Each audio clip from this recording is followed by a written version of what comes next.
Bom, apresentar a todos, meu amigo José Augusto Valente. Primeiro, como já está em quórum, nós estamos dando aberta a nossa reunião. É um prazer estar todos com vocês aqui. É a nossa primeira reunião.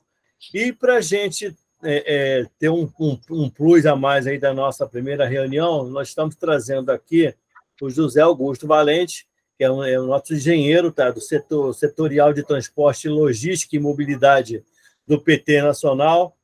É também da Divisão de Transporte e Logística do Clube de Engenharia e também do Fórum de Mobilidade Urbana da região metropolitana do Rio de Janeiro. Né? Engenheiro aqui registrado no CREA, nosso grande amigo e profundo conhecedor da parte de sistema de mobilidade urbana.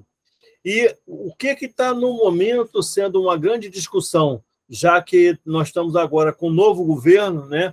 O governo do governo Lula, que está incentivando a parte de mobilidade. Nós temos o Sistema Único de Saúde, que é a parte que funcionou bem no país, né?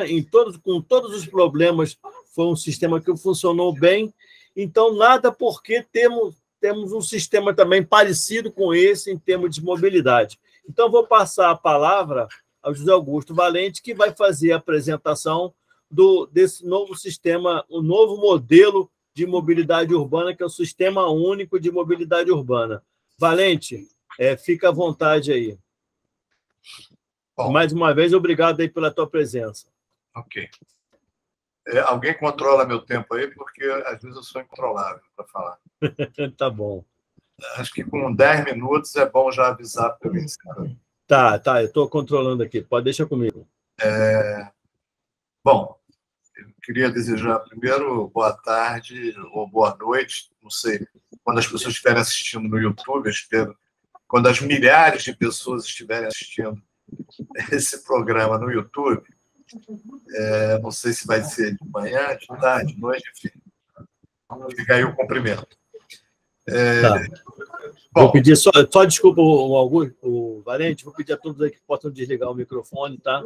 De todos, eu vou desligar o meu também. Bom, eu iniciaria, eu vou tentar falar o mínimo possível para a gente ter tempo de conversar, né? Tem algumas coisas que eu acho que deveriam ser óbvias para todo mundo, mas, na verdade, não é óbvio para a maioria das pessoas. Mesmo aquelas que passam por essa situação que eu vou mencionar aqui, né? Qual é a situação que a gente tem hoje? A gente hoje tem, eu não sei exatamente qual é a quantidade de brasileiros e brasileiras, mas seguramente mais de 100 milhões de brasileiros e brasileiras diariamente vivem um inferno nos seus deslocamentos pela cidade, pelo estado, pelo país, mas especialmente pela cidade, né? No bairro, na região. São milhões de pessoas, todos os dias. Não é dia sim, dia não, ou de vez em quando, não. É todos os dias o povo brasileiro, para mais de 100 milhões diariamente, vivem um inferno, que é a sua situação de mobilidade, como é que ele se desloca para as várias finalidades, para estudar, para trabalhar, para se divertir, para ir ao médico, enfim. Então, esse é o primeiro quadro, né? É importante frisar essa situação que acontece todos os dias, eu penso, porque a Constituição Federal diz que o transporte público é um direito social. E eu faço, como todo mundo faz, a extensão para a mobilidade. A mobilidade, dentro do qual o transporte está inserido, né, na mobilidade. Então, a mobilidade é um direito social. E assim como o direito social, a saúde, a educação e outros, a mobilidade é fundamental, né, para a garantia dos demais direitos sociais. Então, isso é um ponto que a gente tem que marcar, né? Então, temos uma situação estrutural que transforma a vida das pessoas no inferno diariamente. A mobilidade é um direito social, a mobilidade de qualidade, com segurança, em que o valor a ser pago por isso deve ser o mínimo possível.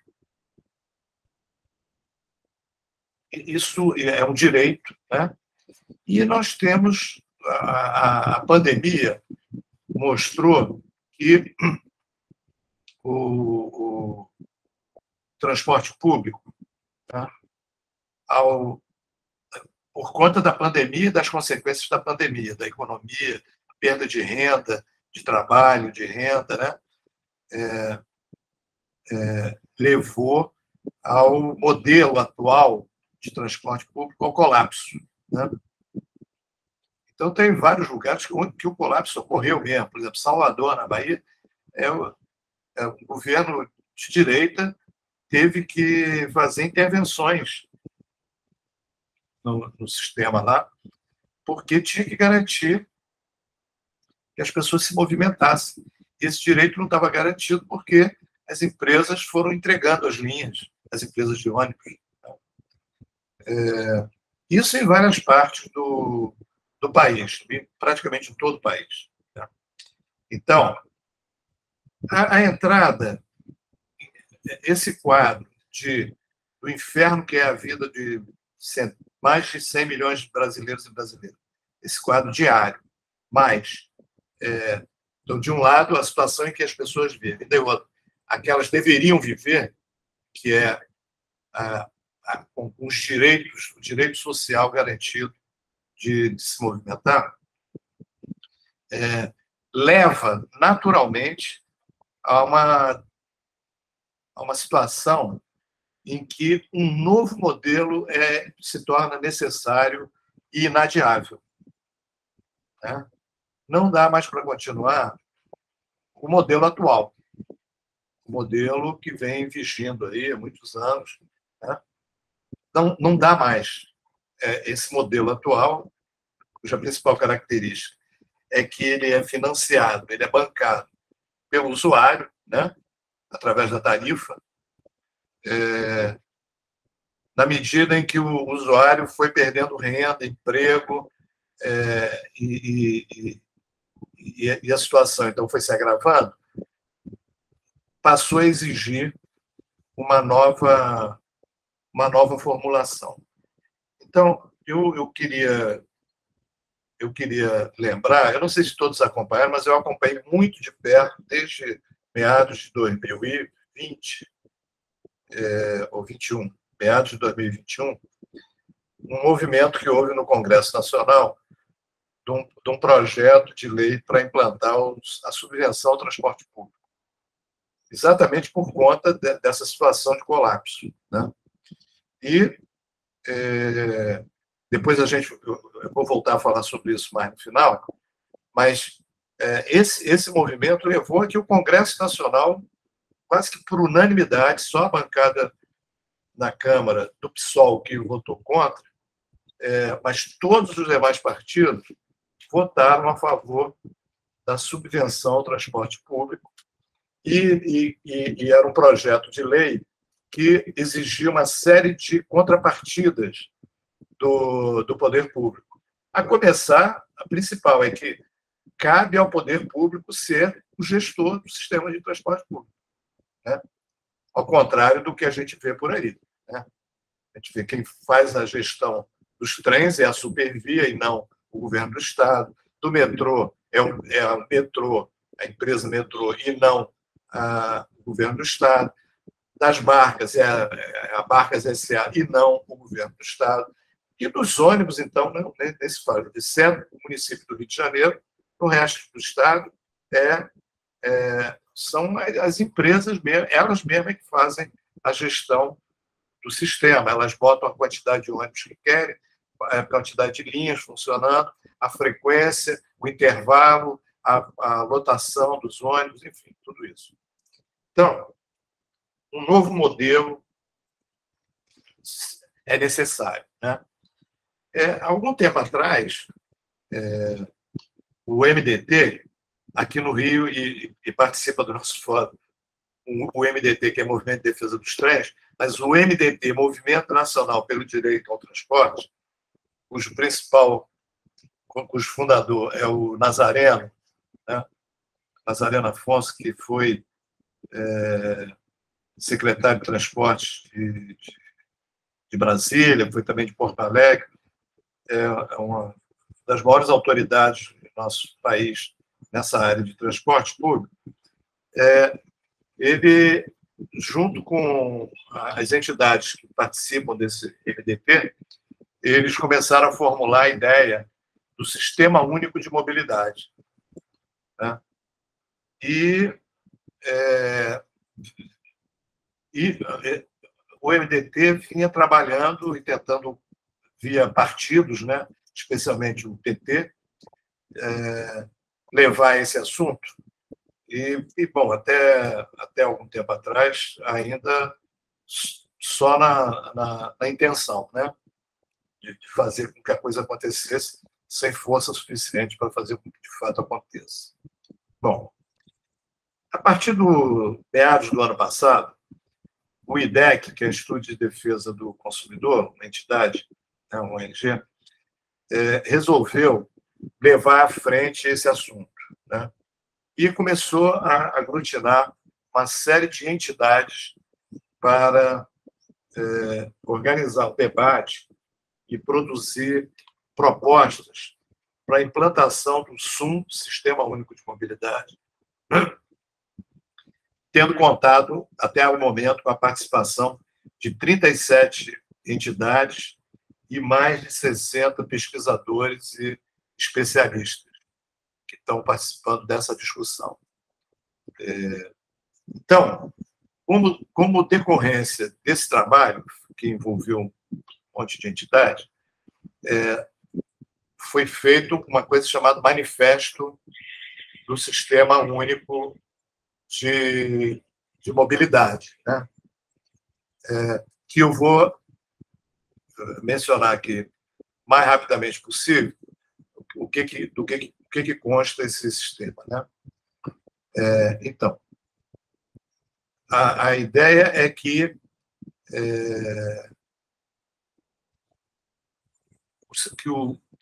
seja constituído um sistema único, que não é uma novidade, porque essa coisa do sistema único já vem desde lá, né? O SUS, o próprio SUAS, Sistema Único de Assistência Social, né?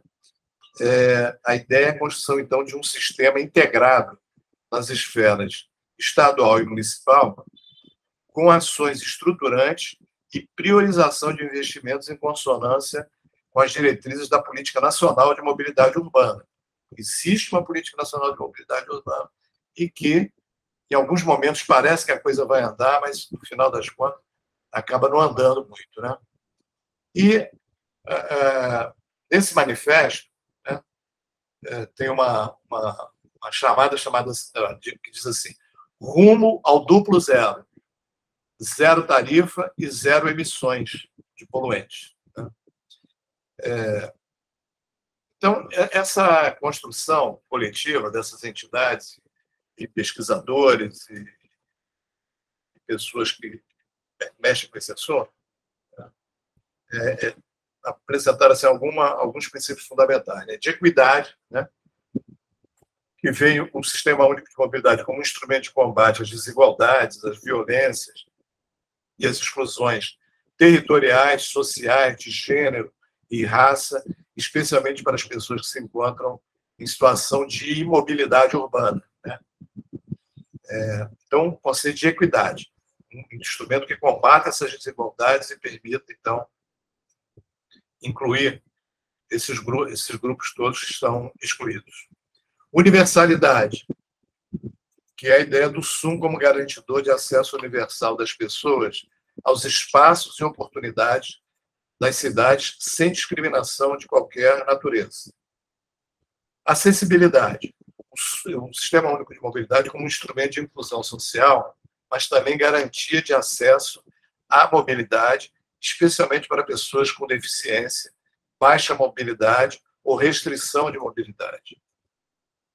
Integralidade é a ideia do SUM, como o Sistema Único de Mobilidade, como promotor de acesso a todas as esferas de serviço da mobilidade urbana, de forma integrada, numa lógica porta a porta, privilegiando a intermodalidade e a integração completa, física, tarifária e operacional, sem restrição de horário.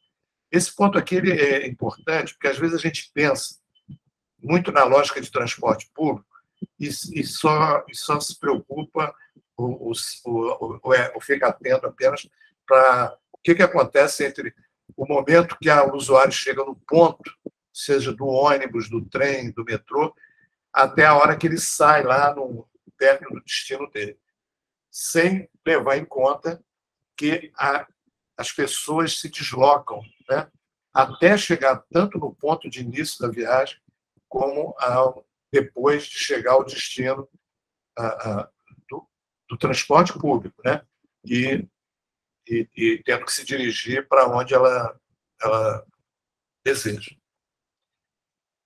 Sustentabilidade é um sistema único como um instrumento de combate à crise climática e de melhoria da qualidade do ar, por meio da substituição tecnológica por veículos que corroborem com a redução de poluentes, que ampliem a oferta de transporte coletivo e da melhoria das condições de caminhar e do pedalar e da melhor ocupação e uso do solo urbano. E, ainda nesse manifesto, em seguida a esses pontos que são colocados importantes, são sugeridas as seguintes diretrizes. Tá? Participação e controle social deliberativos, ou seja, construção coletiva de políticas públicas, ouvindo as necessidades da população usuária. Promoção da gestão metropolitana e de consórcio entre municípios, que nem tudo, por exemplo, aqui no estado do Rio, tem uma região metropolitana grande, etc. Agora, tem um monte ainda de municípios que não estão dentro da região metropolitana e precisam ser trabalhados dentro de uma lógica de consórcio entre municípios. Linhas de financiamento para a implementação de infraestruturas voltadas para o transporte público e mobilidade ativa, com ênfase em ruas completas, segurança viária e zero mortes no trânsito. Né? Esse conceito de ruas completas está dentro de uma lógica de que ela atende a todas as necessidades de mobilidade dos usuários de todo tipo, que não tem nenhum problema, não tem nenhuma chamada deficiência, né? E até os que têm a mais grave deficiência, as mais graves deficiências. Financiamento, distribuição de recursos e responsabilidades de forma integrada entre as três esferas de governo. Uma lógica assim, gestão municipal e aumento da atuação das esferas estaduais e federal. Integração entre o planejamento urbano e o planejamento da mobilidade urbana, visando priorizar cidades compactas, adensadas, com priorização de investimentos de transportes de média e alta capacidade. Implantação de estratégias para a redução do tráfego e uso de veículos particulares e aprimoramento da logística urbana. Né? Esse é um ponto que é fundamental. Estratégia para reduzir o tráfego e o uso de veículos particulares. Né?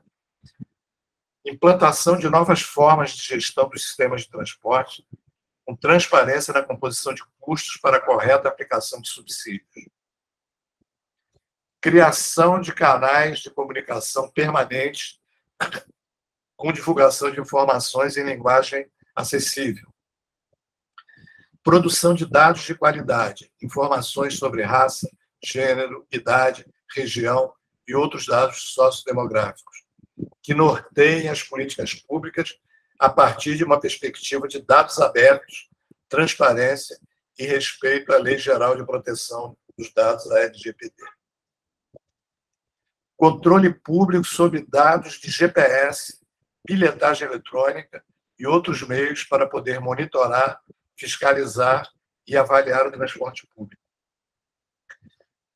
frota limpa e fiscalização da emissão de poluentes, ações concretas para a renovação da frota, para que o país possa cumprir os compromissos climáticos já acordados. Bom, então é hora de...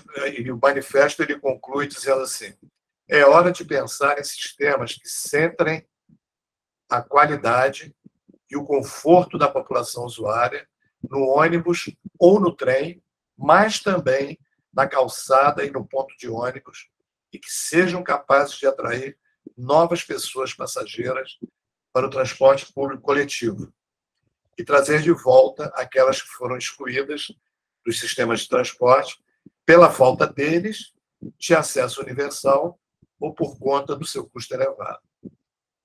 Nas atuais condições de emergência climática, crise econômica e aprofundamento geral das desigualdades urbanas, o documento conclui: é urgente nos mobilizar, sempre em rede, e focando a ampliação das vozes ouvidas, para que o direito ao transporte e à mobilidade se realize plenamente, um passo decisivo para o bem viver nas nossas cidades.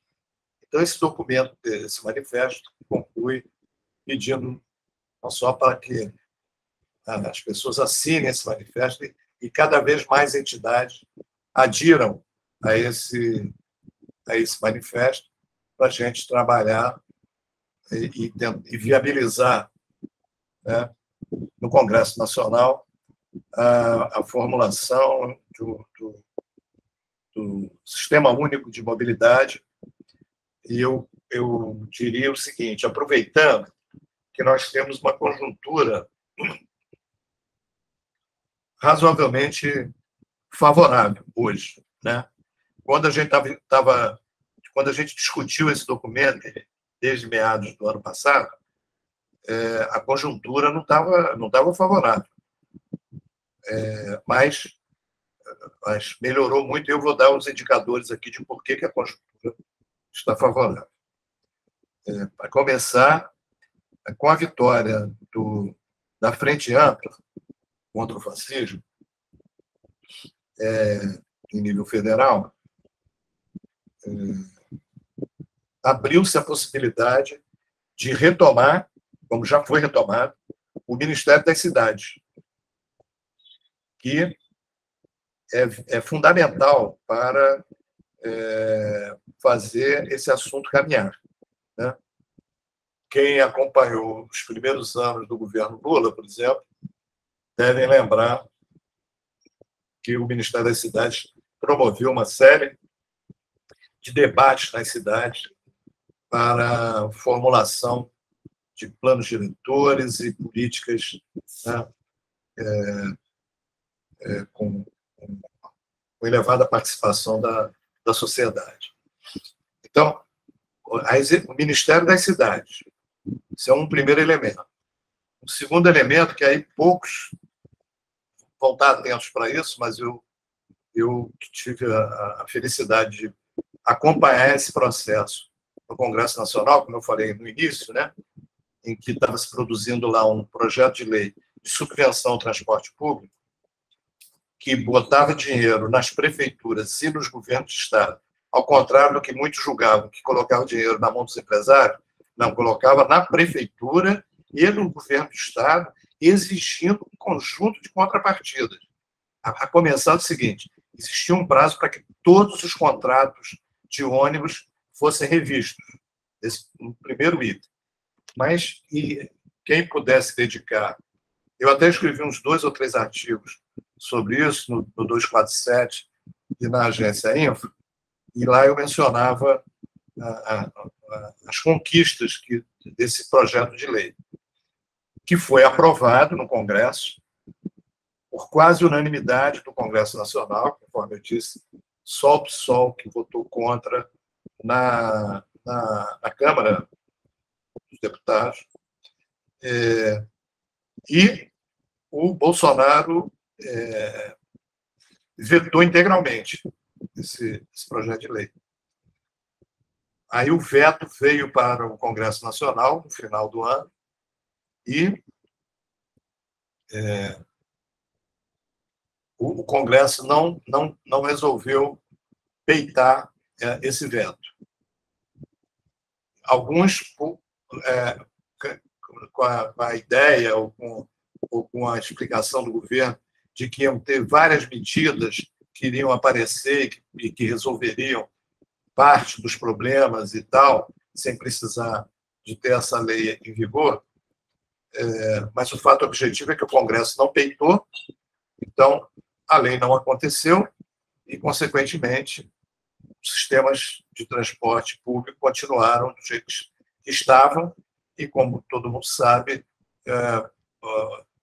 ou muitos já entraram em colapso, outros estão para entrar em colapso, e a situação dessas mais de 100 milhões de brasileiros e brasileiras que vivem um inferno diário provocado por conta da mobilidade deficiente, insuficiente, cara, né, insegura, tudo isso, isso aí continua. Mas o deputado que fez um substitutivo, que gerou esse projeto de lei, que era muito bom e que, infelizmente, não foi trabalhado adequadamente, nem pelos partidos de esquerda, nem por muitas entidades. Esse deputado, hoje, ele é o secretário executivo do Ministério das Cidades, é o Hildo Rocha. Então, eu coloco isso como um elemento a ser considerado positivo para a gente levar à frente o Sistema Único de Mobilidade. Porque grande parte do que ali estava, do que foi produzido pelo substitutivo desse deputado, na Câmara dos Deputados, né, naturalmente, grande parte tem a ver com esse conceito de Sistema Único de Mobilidade. Bom, e, finalmente, tem o outro fator, é que há uma intenção do governo federal de viabilizar recursos, né, de toda a natureza, naturalmente, para financiar esse sistema, já que um dos problemas fundamentais, né, é o financiamento. Né? E aí, só para concluir, aqui no município do Rio, a gente tem um modelo, né, em que o município faz a gestão do transporte de ônibus, por enquanto, ainda não pode se falar da mobilidade, está longe de fazer uma gestão da mobilidade, mas do transporte de ônibus, em que instituiu a bilhetagem digital, que vai começar a funcionar há pouco tempo, né? Já foi feita a licitação, já houve resultado, e ela vai ser implementada. Essa bilhetagem digital vai permitir ter um controle total do sistema de transporte, tá? Inicialmente no município do Rio, mas eu tenho quase certeza que as coisas vão avançar para o passo seguinte, é que o governo do Estado vai aderir a esse sistema de bilhetagem digital e, com isso, nós vamos ter um controle geral de tudo, né? Ônibus urbano, ônibus intermunicipais, trem, metrô, barcas, né? Tudo isso vai estar dentro de um sistema de bilhetagem que vai permitir, então, garantir que o poder público faça a gestão do sistema.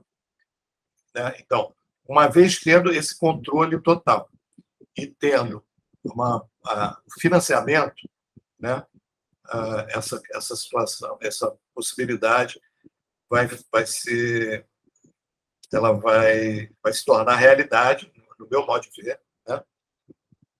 Entre outros motivos, porque não há alternativa. Não existe alternativa a não ser que o poder público assuma a gestão do transporte público e da mobilidade. Essa é a única alternativa que tem. Se não for isso, é uma barbárie ou semi-barbárie, porque pelo modelo anterior, em que o usuário é que financiava o sistema, isso daí já está demonstrado e todo mundo já muita gente, né, todo mundo não, mas muita gente já tem clareza de que não existe saída por esse viés daí, de manter uma situação em que o usuário é que financia o sistema. E aí, para isso, né, uma coisa que a Prefeitura do Rio fez, e que num sistema de mobilidade vai ter que ser feito também, é ter uma política, né, uma legislação que garanta o subsídio do sistema, que vai desde subsidiar 10%, 20% do sistema, até chegar ao ponto de subsidiar 100% do sistema, né, que seria o ponto da tarifa zero. Com coisas aí nesse meio termo, né, entre subsidiar 10% a subsidiar 100%, é de poder fazer, na medida em que tem uma bilhetagem digital, e já começar a atuar possibilitando permitir que pessoas que ganhem menos paguem menos. E qualquer que seja, ainda que haja uma tarifa a ser paga pelo usuário, é que pessoas que ganhem menos paguem menos. Pessoas que têm um deslocamento muito maior que outras paguem menos do que as que têm menos deslocamento. E, finalmente, vai sobrar, naturalmente, para os usuários de automóveis, né? Os usuários de automóveis vão ter que bancar essa conta, né? O Rômulo e eu, a gente está... Mais o Rômulo está preparando um documento e me chamou para ajudar a organizar essa proposta, em que os automóveis vão pagar, por exemplo, o equivalente a 2 passagens diárias de, vamos dizer, de R$5. Né? Então, R$10 por dia. E, além de outras fontes que a gente já vem discutindo aí, de ICMS, por exemplo, né? Mas, especialmente, essa em que serão cobradas aos usuários de automóveis custo do sistema, uma parte ou todo do custo do sistema, né? Nós vamos ter, eu acho que nós vamos ter a possibilidade de, mais cedo do que se pensa, fazer essa roda girar. Para encerrar aqui, eu já estou falando há muito tempo, o Itamar disse que ia marcar meu tempo, mas não marcou. Eu avisei que eu não sou de falar pouco. Mas, enfim, tranquilo. Falta 4 minutos para você. Então, não vou nem usar esses 4 minutos. Então, é isso. Em linhas gerais, eu não sei se eu deixei passar alguma coisa, mas se eu deixei passar, naturalmente, vocês vão fazer uma intervenção aí.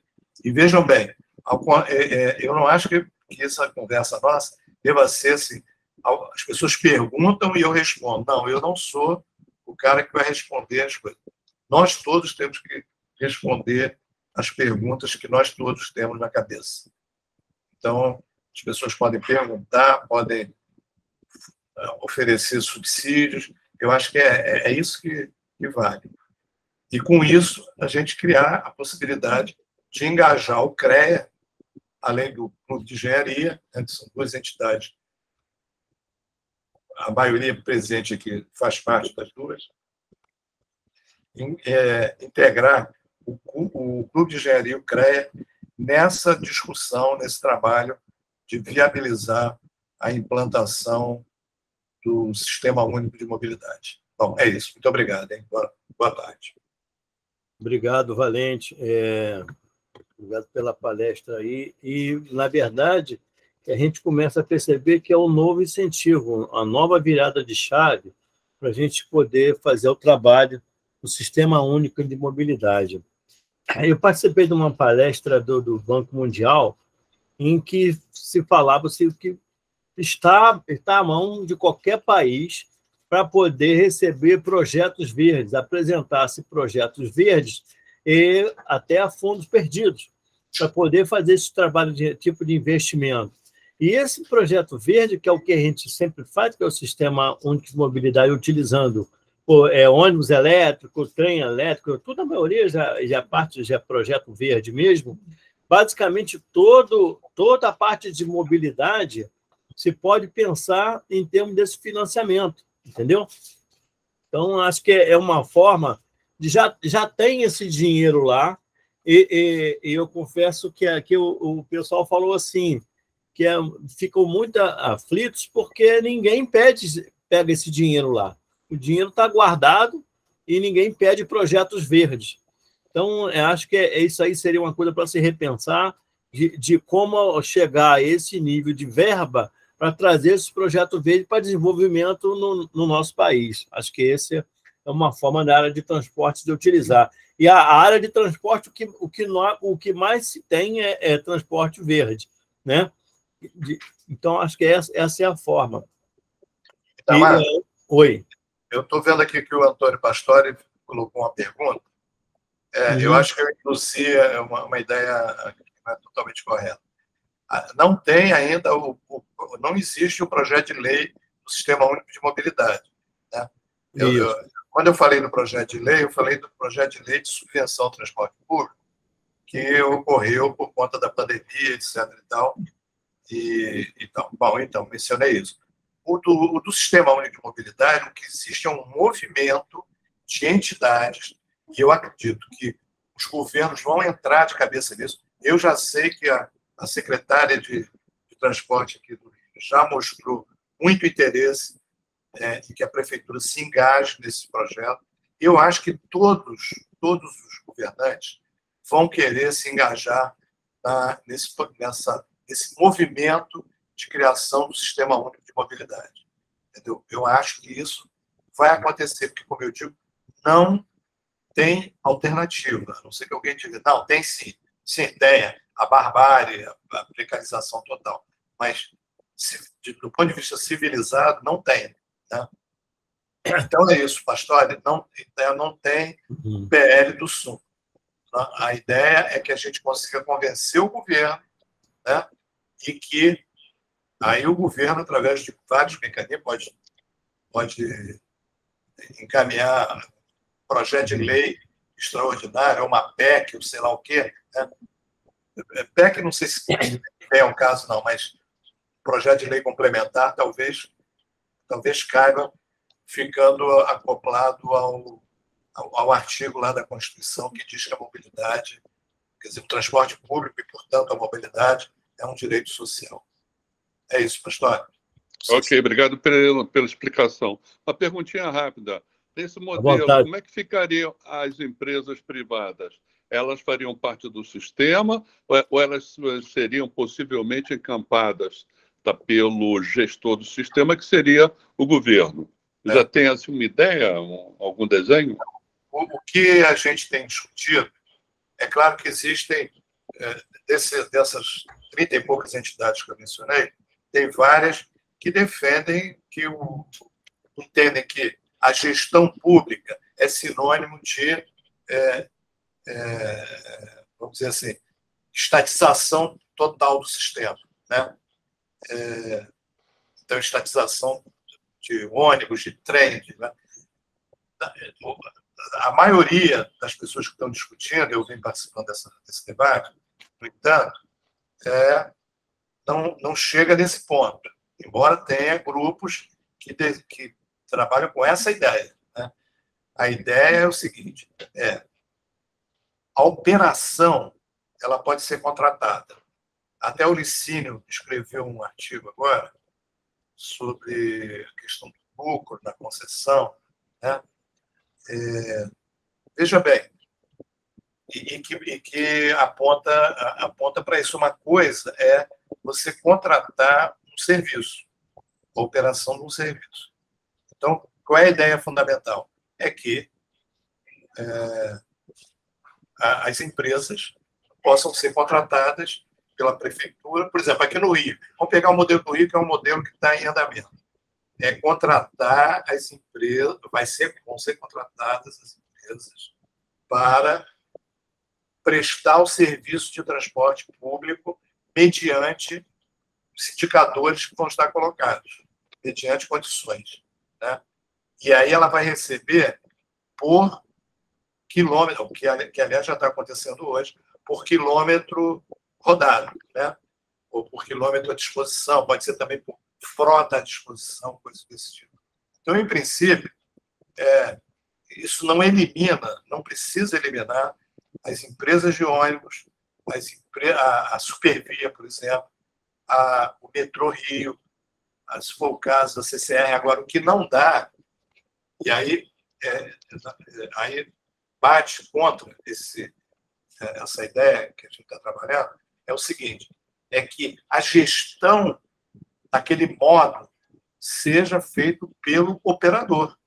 Porque é isso que acontece. A Supervia é uma operadora. E quem é que faz a gestão dos trens? É a Supervia. E quem deveria fazer a gestão dos trens? O governo do Estado. O governo do Estado. Quem é que deveria fazer das barcas? O governo do Estado. Quem é que faz? A CCR, a Barcas S.A., lá o nome que tem. Então, porque quando houver a gestão pública, por exemplo, na medida em que as empresas operadoras, que são as gestoras dos seus modos de transporte, elas vão buscar maximizar aquilo que o Licínio está escrevendo lá, maximizar o lucro, porque elas olham aquilo dali como um negócio, né? E elas vão tentar maximizar o lucro. Aí o que é que faz? Reduz o número de veículos, aumenta a lotação, aumenta a lotação, portanto, diminui, aumenta o tempo de intervalo entre um veículo e outro, e aí por aí vai. Na medida em que que a gestão seja pública, o que vai ficar colocado é o seguinte: olha, eu quero uma barca de Paquetá até o centro do Rio e vice-versa. Eu quero tantos veículos com tal intervalo, com tal qualidade e com tal tarifa, se a tarifa for ser cobrada do usuário, né? Quando se chegar à tarifa zero, ela não será cobrada do usuário, mas até chegar, então, ela vai ser cobrada do usuário. Então, essa que é a ideia. O poder público é que vai dizer: eu quero. Não vai ser uma operadora que vale a pena ou não vale a pena para o meu negócio eu botar uma barca ali. Para São Gonçalo, por exemplo, vale a pena ou não vale a pena? Para a Ilha do Governador, vale ou não vale a pena? Não tem que ser a operadora do aquaviário que tem que dizer se vale a pena ou não. Até porque o que vai acontecer é que as empresas de ônibus, por exemplo, que se for um sistema competitivo, cada um vai tentar tirar o máximo possível para o seu negócio, né? As empresas de ônibus não vão querer barcas ligando Ilha do Governador com o centro da cidade. Não vão querer. Vai tirar passageiros dela, né? Então, não sei se eu respondi a sua pergunta, mas a ideia, o que a gente vem trabalhando, é dentro dessa ideia. Legal, respondeu sim. Eu teria mais coisa para discutir, mas acho que teria que ser uma outra ocasião relacionado à ideia de tirar veículos das ruas, né? E para isso você tem que oferecer um transporte público de maior qualidade, senão o sujeito vai continuar no ônibus. Mas isso a gente discute numa outra hora. Sem dúvida, sem dúvida. Bom, Pastor, muito boas perguntas aí, a ideia é essa aí mesmo. E não só como o Valente falou, citando as barcas, mas isso vai para qualquer modal. A forma de se discutir é a mesma. E pode ser um setor terceirizado. Você tem dentro de um condomínio, lá você não contrata uma firma de engenharia para construir uma casa lá. Você, independente do condomínio, é uma firma particular que vai lá, o contrato está assinado, você vai fazer o modelo, o tipo que você pedir é o que vai ser feito lá. A mesma forma vai ser tanto no transporte de trem, no metrô, na barca, no VLT, né? Não, correto.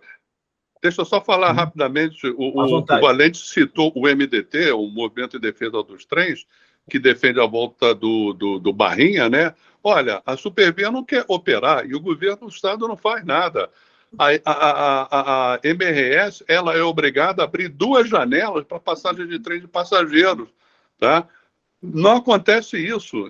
Então, se esse novo modelo tá permitir que um terceiro, a Supervia não quer explorar, ótimo, um terceiro vai explorar o Barrinha, de Japeri a Barra do Piraí. E a Supervia vai ter, a MRS vai ter que abrir 2, 3, 4 janelas por dia para atender isso, porque o interesse é coletivo, é o interesse público que vem em primeiro lugar.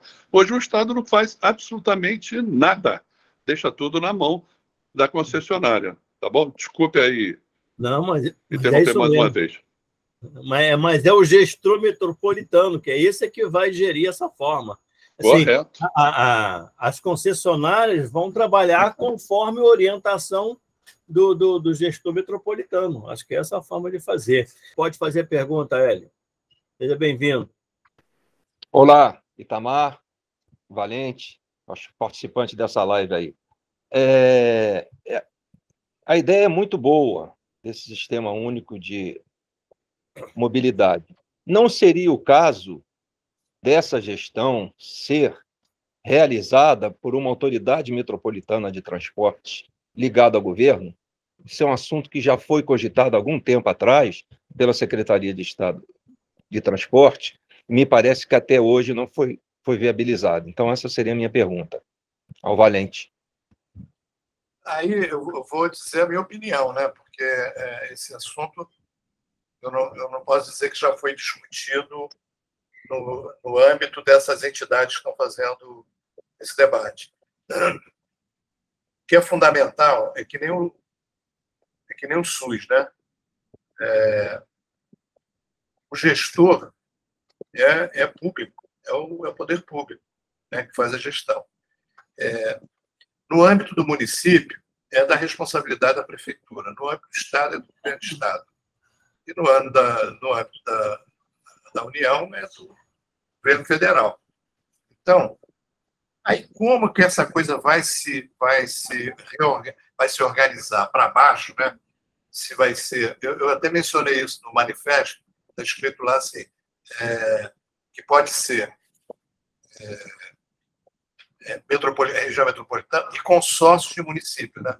Eu até mencionei na ocasião, porque às vezes a região metropolitana ela atende um bocado de município, mas fica um monte de município de fora da região metropolitana.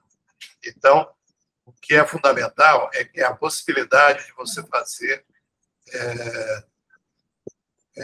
vamos dizer assim, convênios entre municípios e no caso da região metropolitana, uma definição de uma região que congregue vários municípios, e ela vai funcionar dentro de uma lógica do âmbito do Estado, né, do governo do Estado. Ainda que ela esteja subdividida para a região metropolitana e para outros municípios, né? Por exemplo, Norte Fluminense. Vamos fazer lá. Norte Fluminense tem uma região lá, mas isso é minha opinião, tá? Porque não foi ainda discutido. Eu acho que ainda está cedo para discutir esse nível de detalhe.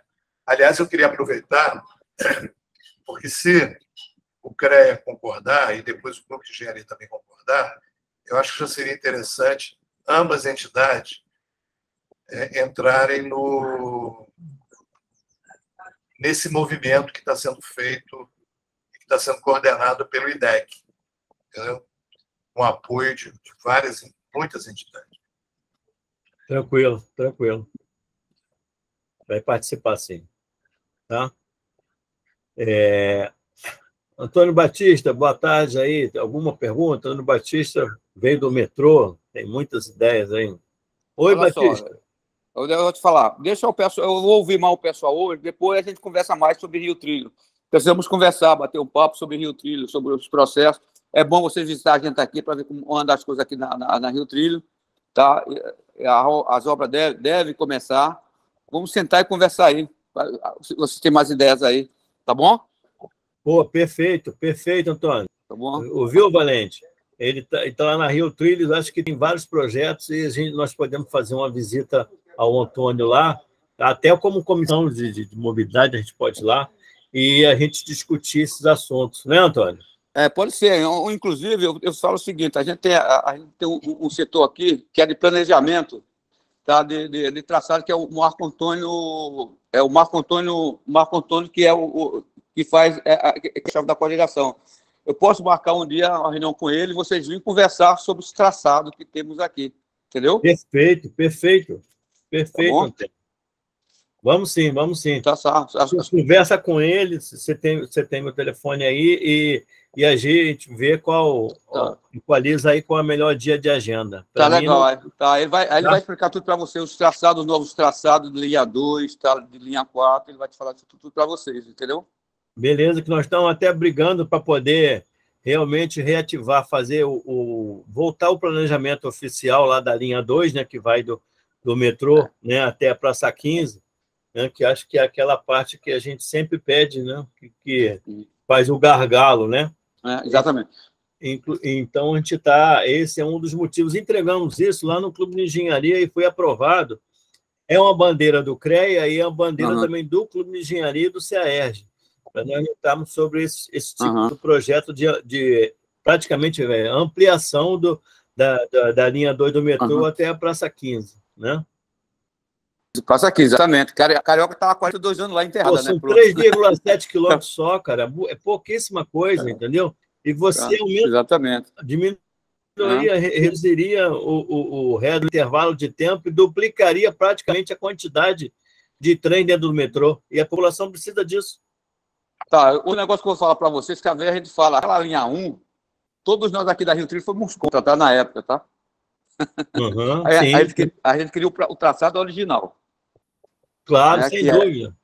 Que era Riachuelo ou São Bódromo, ou Catumbi, Cruz Vermelha, Carioca 2 e Praça 15.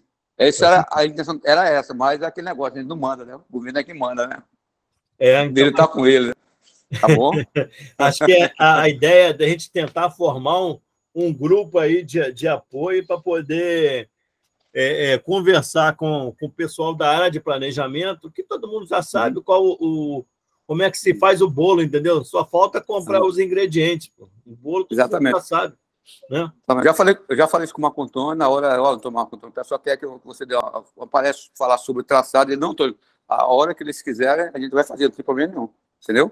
Tá bom, então perfeito. Vamos fazer, pode marcar lá a data, dar uns 2 dias, eu tentar juntar todo mundo e a gente participar disso. Tá legal, Valente? Alberto, tá legal. Hélio também pela Infer, entendeu? O Licínio, vamos ter aí o Fórum de Mobilidade, o Clube de Engenharia e o CREA, com certeza. Tá bom, tranquilo. Falou, meu amigo. Deixa eu ouvir aí a opinião da galera aí. Tá bom, eu gostaria de participar sim, Tamar. Tá? Gostaria de participar sim. Com certeza, Hélio. Você está junto. Você está junto aí. Vamos participar sim. Alguém tem mais alguma pergunta para o Valente? Valente, eu fico imensamente grato e volto a falar com você de novo para poder escrever o artigo até mesmo sobre Sistema Único de Mobilidade, para nós divulgarmos lá na revista Ângulo. Aproveito agora que eu estou como coordenador também da editorial, então está tudo já tá dentro de casa, dá para a gente fazer... Está dominado. Está dominado. Então, a gente pode fazer esse tipo de trabalho e, poxa, vai repercutir no Brasil todo, entendeu? Porque vai ficar esse trabalho permanente ali para o pessoal fazer discussão e até de pesquisa, correto? Pô, gente, um grande abraço a todos aí, um grande abraço, tá? Fiquem com Deus.